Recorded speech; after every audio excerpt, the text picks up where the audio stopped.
नमो नमः बच्चों। आज हम पढ़ेंगे संधि। उस दिन मैं संधि को 3 संधि बता दी थी। अब आज पढ़ेंगे यन स्वर संधि। संधि 6 प्रकार के होते हैं। उसमें से हम दीर्घ स्वर संधि, गुण स्वर संधि और वृद्धि स्वर संधि पढ़ चुके हैं। आज हम पढ़ेंगे यन स्वर संधि। यन स्वर संधि में 3 प्रकार के उदाहरण है ना। 3 प्रकार के उदाहरण देते हैं। इसकी 3 प्रकार की परिभाषा है, जिसमें अलग अलग तरीके से संधि होता है, उसको इस यन स्वर संधि में बताया गया है। जैसे यहाँ यन स्वर संधि है, तो यन स्वर संधि में बच्चों ई है, ई या ई, छोटा ई या बड़ा ई के आगे कोई भिन्न स्वर आए, कोई भिन्न स्वर। जैसे कोई भिन्न स्वर आए तो यहाँ पे है परिभाषा और उदाहरण को देखिए। ई या ई के आगे, छोटा ई या बड़ा ई के आगे कोई भिन्न स्वर आए तो उनके स्थान पर या हो जाता है। अब छोटा ई और बड़ा ई के स्थान पर भिन्न स्वर आए तो यह हो जाता है। अब इसका उदाहरण के देखो कि यहाँ पे यदि है तो छोटा ई आया है, धन किए हैं, यहाँ पे संधि किए हैं और भिन्न स्वर आए। भिन्न स्वर क्या है? अपी है ना, स्वर आ गया है, आ आया है। यदि ई के बाद आ क्या है? स्वर है। ई भी स्वर है, लेकिन भिन्न स्वर आए, कोई और भिन्न स्वर आए तो क्या हो जाता है? यह हो जाता है। तो यहाँ पे क्या बन गया? यद्यपि है ना, यद्यपि बन गया। अब यहाँ पे है ई या बड़ा ई, तो बड़ा ई के आगे कोई भिन्न स्वर आए तो उनके स्थान पर यह हो जाता है। तो यहाँ पे भी उदाहरण वही हो रहा है। नदी, नदी में क्या आया है? बड़ा ई आया है। नदी में क्या आया है? बड़ा ई आया है और भिन्न स्वर आया है। तो भिन्न स्वर क्या है? आसित, आसित आया है तो आ आया है, स्वर का आ बड़ा आया है, तो उसको हम संधि किए तो क्या हो गया? नद्या आसित। तो दोनों में क्या आया है? यह आया है। अब यन स्वर संधि की और दूसरा परिभाषा देखते हैं, जिसमें है उ या बड़ा उ। इसमें भी वही बता रहे हैं जैसा छोटा ही और बड़ा ही को बताए थे, वैसा ही और इसमें परिभाषा है। उसमें भी इस संधि में इस प्रकार का संधि कर सकते हैं। तो जैसे छोटा ई और बड़ा ऊ के आगे कोई भिन्न स्वर आए तो उनके स्थान पर क्या हो जाता है? वह हो जाता है। उनके स्थान पर वह हो जाता है। तो क्या हुआ? छोटा ऊ, उसका उदाहरण अब देखते हैं। छोटा ऊ आया है, उनके उदाहरण में क्या आया है? छोटा ऊ है ना। उनके उदाहरण में छोटा ऊ आया है, अनुधन, और भिन्न स्वर का आया है क्या है? आया है। भिन्न स्वर क्या है? आया है। तो हम संधि किए तो क्या हो गया? अन्वया। क्या हो गया? अन्वया है। छोटा ऊ या बड़ा ऊ के आगे कोई भिन्न स्वर आए तो इनके स्थान पर वह हो जाता है ना। इनके स्थान पर वह हो जाता है। तो यहाँ पे वह है और इनका उदाहरण क्या है? अनु, छोटा ऊ है और भिन्न स्वर क्या है? आ आया है, तो वह हो जाता है। तो हम क्या लिख लिए? अनु, अन, और ये वह का क्या हो गया? अ का क्या हो गया? वह हो गया। अब यन स्वर संधि का ही तीसरा परिभाषा है, जिसमें तीसरा परिभाषा के अनुसार भी बनता है ना। तो अब ऊ का, छोटा ऊ का बताई हूँ। अब बड़ा ऊ का, बड़ा ऊ के आगे कोई भिन्न स्वर आए तो इनके स्थान पर वह हो जाता है। तो बड़ा ऊ, वधु, वधु क्या है? वधु, धा में बड़ा ऊ की मात्रा है और भिन्न स्वर क्या है? आसनम, तो वहां पे भी वह हो जाता है, बोल रहे हैं। तो क्या हुआ? वध आसनम हो गया, वध आसनम। तो यहाँ पे ई, छोटा ई, बड़ा ई, यहाँ पे छोटा ऊ और बड़ा ऊ, दोनों का उदाहरण यहाँ पे है। अब ऐसे ही यन स्वर संधि तीसरा परिभाषा है ऋषि के आगे कोई भिन्न स्वर है। ऐसे कोई शब्द है जिसमें ऋषि आ रहा है और उसके बाद कोई भिन्न स्वर है तो उसके स्थान पर र हो जाता है, संधि रूप होते हैं। संधि रूप में क्या होते हैं? र संधि रूप हो जाता है। जैसे इसका उदाहरण है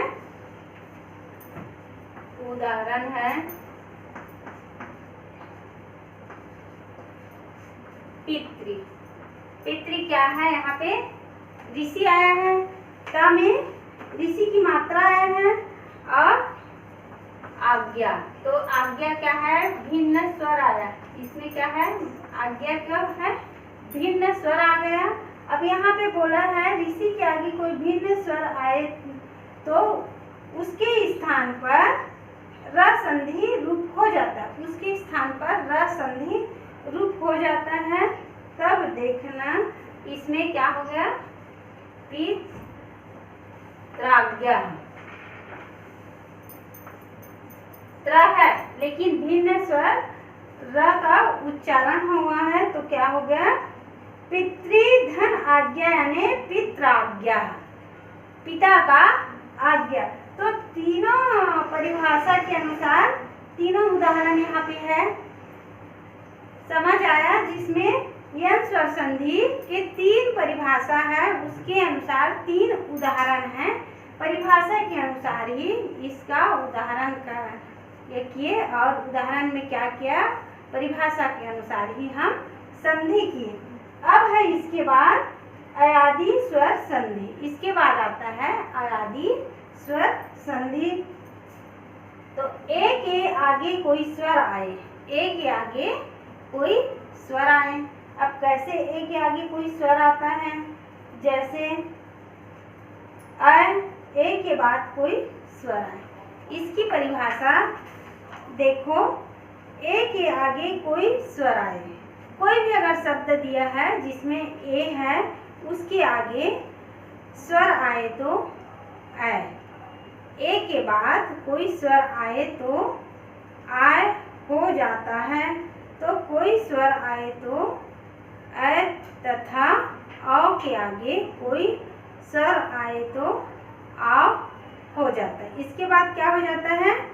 आव हो जाता है, जिसमें अयादि स्वर संधि के उदाहरण है। जिसमें क्या है?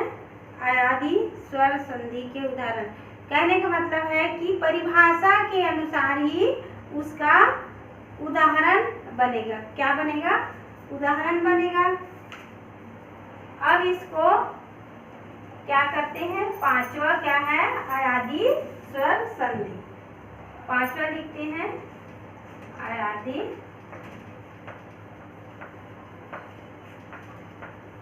स्वर संधि।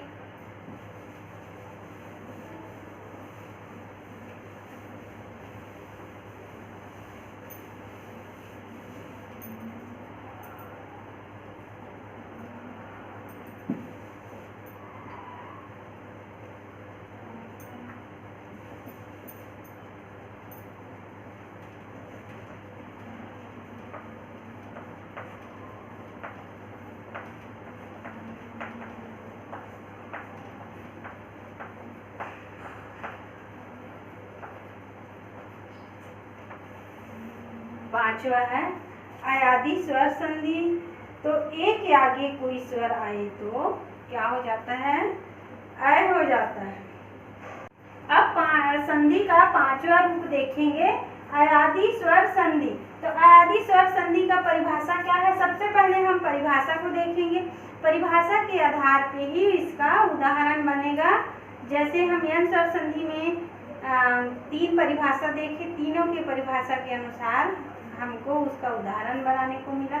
वैसे ही अयादि स्वर संधि में परिभाषा है ए के आगे कोई स्वर आए। कौन सा ए?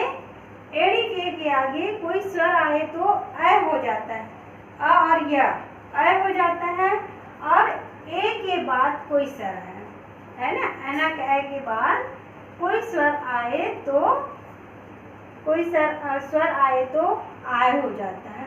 आ की मात्रा ओ के आगे, मतलब एक साथ बता रही हूँ, ए, ऐ, ओ और औ, तो उसके बाद है ओ के आगे कोई स्वर आए, ओ है तो कोई स्वर आए तो औ हो जाता है, तथा औ के आगे कोई स्वर आए तो आ हो जाता है। क्या हो जाता है? आ हो जाता है। अब उसी को एक एक करके देखते हैं जैसे बना है। तो अयादी स्वर संधि में ए के आगे कोई स्वर आए, तो उदाहरण को हम देखिए। ए के आगे कोई स्वर आया है अकह आया है, और ना क्या है, व्यंजन है, उसमें क्या स्वर लगा है? ए की मात्रा लगा है, तो ए के बाद कोई स्वर आए, तो कोई स्वर का आया है, अकह आया है, तो क्या हो जाता है? ऐ हो जाता है। तो यहाँ क्या हो जाएगा? न को न लिए और आ हो जाता है, तो आ को आ का क्या हो गया? ये मात्रा है, तो यका, यहाँ पे क है तो क को लिए और आया हो जाता है, तो आया हुआ आया, फिर अका, तो क्या बन गया? नायका। ने धन अका, तो क्या बन गया? नायका। वैसे ही ए के आगे कोई स्वर आए, ए के आगे कोई स्वर आए तो आय हो जाता है। तो यहाँ पे देखेंगे ए के आगे कोई स्वर आए, तो इसमें है, यहाँ पे भी है से धन अनम, से धन अनम है, तो क्या हो जाएगा? सैनम। क्या हो जाएगा? सैनम। आया ना? से धन अनम, तो सैनम। अब आय है तो क्या हो जाएगा? ने धन आय, तो नायका हुआ, जैसे नायका हुआ वैसे ही नय धन अका, तो नायका। इसके बाद हम आते हैं औ की मात्रा। उसके बाद होता है औ की मात्रा वाला स्वर, तो ओ के आगे कोई स्वर आए, क्या हो जाएगा? ओ के आगे कोई स्वर आएगा तो क्या हो जाएगा? एसना, तो क्या हो जाएगा? ओ है तो गो एसना, तो यहाँ पे हम बनाएंगे तो क्या हो जाएगा? गण वेसना। क्या हो जाएगा? गण वेसना। उसके बाद है अ के आगे कोई स्वर आए तो आव हो जाता है। क्या हो जाता है? ओ अ के आगे कोई स्वर आए तो आ हो जाता है। तो यहाँ पे देखो पौ धन अकह, तो क्या हो जाएगा? पावकह। अ की मात्रा के बाद आ आया तो क्या हो जाएगा? यहाँ पे बताए हैं आ हो जाए तो क्या हो गया? पावकह, तो हो गया पावकह हो गया। तीनों उदाहरण में जो दी हूँ तो उसके परिभाषा के अनुसार फिर एक बार देख लो। अयादी स्वर संधि है जो ए के आगे कोई स्वर आए, क्या वो कह रहा है? ए के आगे कोई स्वर आए। तब इसका उदाहरण देखते हैं। ए के आगे कोई स्वर आया है तो क्या आया है?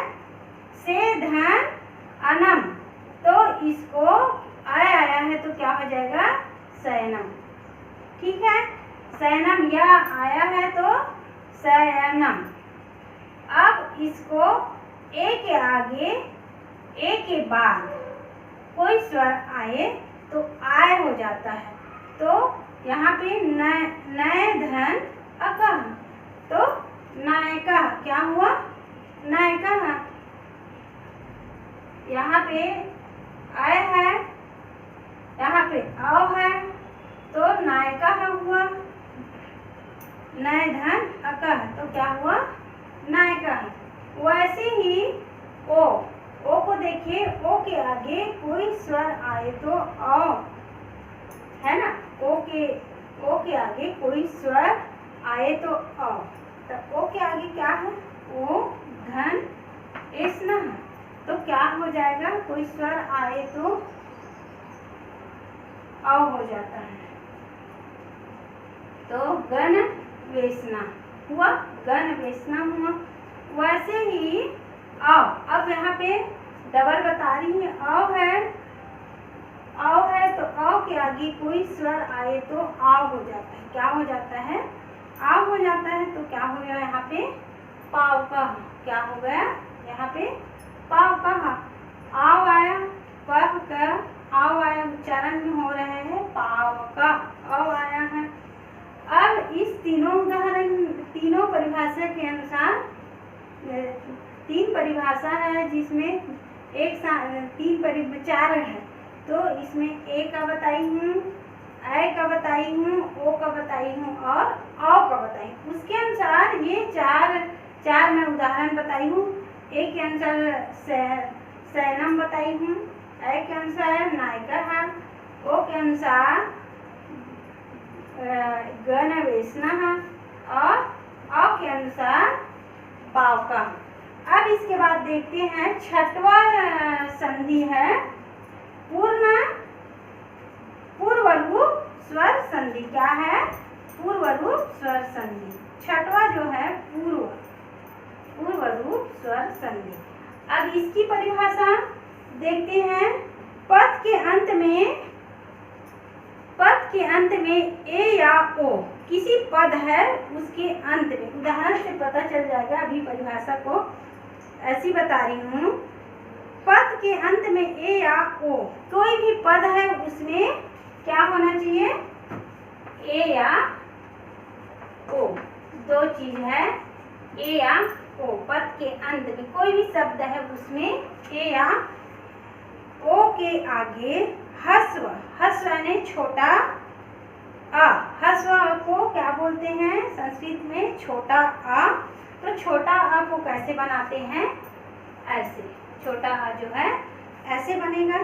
तो छोटा आ आने पर आ का पूर्ण रूप में विलय हो जाता है, आ का पूर्ण रूप में विलय हो जाता है और अ के स्थान पर अ के स्थान पर अवग्रह का चिन्ह दर्शाया जाता है या लगाया जाता है। फिर से एक बार परिभाषा देखो। पद के अंत में ए या ओ के आगे, ए एड़ी के या ओ के आगे हस्व छोटा आ, हस्व यानी होता है छोटा आ, आने पर आ का पूर्ण स्वर में विलय हो जाता है। आ का क्या है, पूर्ण स्वर में क्या हो जाता है, वह विलय हो जाता है और अ के स्थान पर अवग्रह का चिन्ह लगा दिया जाता है। अब अवग्रह का चिन्ह कैसे लगाते हैं, वह बोला है ए या ओ के आगे। परिभाषा में देखो, ए या ओ के आगे, तो ए क्या है, जले, क्या है, जले, यहाँ पे आ रहे हैं जले, ए के आगे या ओ के आगे। तो यहाँ पे ए के आगे आ रहे हैं, आगे अस्मिन है, तो ए के आगे या ओ के आगे। तो यहाँ पे ए के आगे कोई स्वर आए, छोटा आ आए, तो इसको क्या, जब हम संधि विग्रह करके बनाएंगे तो क्या हो जाएगा, अग्रोह चिन्ह बन जाएगा। अ जो है ये ए जो है वो जले अस्मिन, क्या हो गया, अग्रोह। ऐसा रहेगा तो हम लोग को क्या करना है, इस प्रकार बनाना है। वैसे ही एक और उदाहरण है, हरे धन अत्र। तो क्या हो गया, हरे धन अत्र है, तो अब यहाँ हो जाएगा, हरे का हरे लिखिए और अलुप्त हो जाता है, क्या हो जाता है, छोटा आ में अग्रोह चिन्ह में बदल देता है, तो हरेत्र।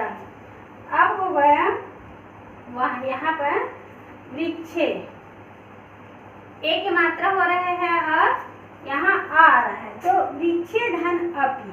तो वृक्ष लिखे और क्या लिखे हैं, अपि को अग्रोह चिन्ह बना दिए। जब हम ऐसे रहेगा तो अब ऐसे ही बनाएंगे, तो दोनों की पहचान में जो है ए और ओ में क्या हो के बदले में क्या हो जाता है, यहाँ पे अग्रोह चिन्ह बना दिए जाते हैं। अब और कुछ और ध्यान देने वाली बात है, ध्यान देवे कि संयुक्त सुबंत तिदंत च पद की संज्ञा इस तात में सुबंत या त्रिदंत की पद संज्ञा होती है। कोई और जो रहता है वह उसके जो पद रहते हैं जो अलग रूप में हो जाता है। अर्थात कारक रचना और क्रिया से बने शब्दों को पद कहा जाता है। कहने का मतलब है कि कारक रचना और क्रिया से बने शब्दों के पद को पद कहा जाता है। अब समझ आ गया कि संधि के मैं 3 प्रकार बताई थी, स्वर संधि, व्यंजन संधि और विसर्ग संधि। तो स्वर संधि के अंतर्गत 6 प्रकार बताई थी, तो 6 प्रकार को हम अध्ययन कर लिए। दीर्घ स्वर संधि, गुण स्वर संधि, वृद्धि स्वर संधि, यन स्वर संधि, अयादि स्वर संधि और पूर्व रूप स्वर संधि। ये तो क्या है, स्वर संधि के प्रकार है। अब इसके बाद हम पढ़ेंगे व्यंजन स्वर संधि और विसर्ग संधि। तो आगे की क्लास में हम व्यंजन संधि के बारे में पढ़ेंगे। तब तक आप लोग अपना अध्ययन कीजिए और इस संधि को अच्छे से समझिए। तब तक के लिए बच्चों नमस्ते, अपना ध्यान रखिएगा।